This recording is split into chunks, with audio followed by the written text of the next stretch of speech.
কৃষ্ণা। ভক্তি রসামৃত সিন্ধু গ্রন্থের ২২ অধ্যায় শ্রীকৃষ্ণের আরো গুণাবলী। নিত্য নব নবায়মান।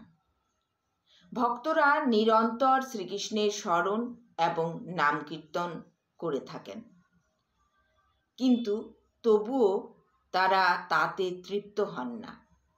তার ফলে তাদের অরুচি হয় না।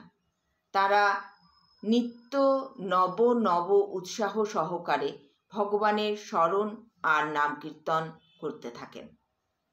তার কারণ হচ্ছে যে শ্রীকৃষ্ণ নিত্য নব নবায়মান। কেবল শ্রীকৃষ্ণই নন, তার জ্ঞানও নিত্য নতুন।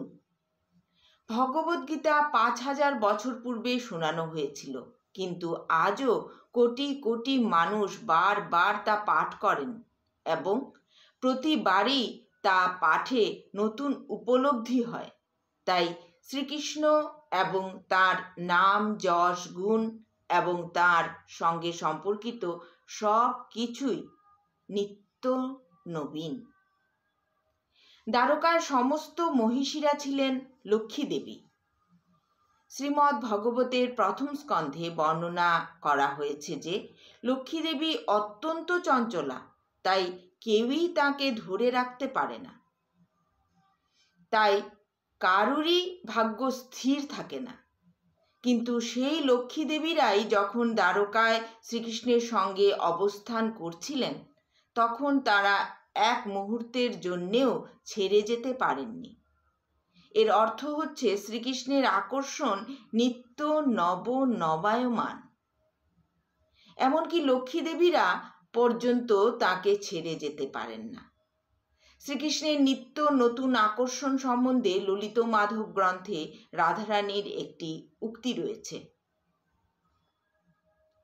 রাধারানী সেখানে শ্রীকৃষ্ণকে সর্বশ্রেষ্ঠ ভাস্কর বলে বর্ণনা করেছেন, কেননা তিনি তার মাধুরী রূপযন্ত্র দিয়ে তাদের পাতিব্রত্য রূপ পাথরকে ভেঙে দিয়েছিলেন।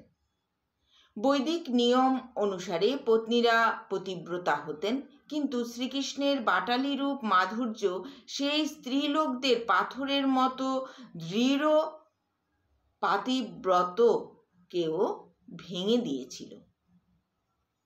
শ্রীকৃষ্ণের অধিকাংশ সখীদের বিবাহ হয়ে গিয়েছিল, কিন্তু বিবাহের পূর্বে তাদের শ্রীকৃষ্ণের সাথে বন্ধুত্ব হয়েছিল, তাই তারা তার অতি আকর্ষণীয় রূপ মাধুরীর কথা ভুলতে পারেননি।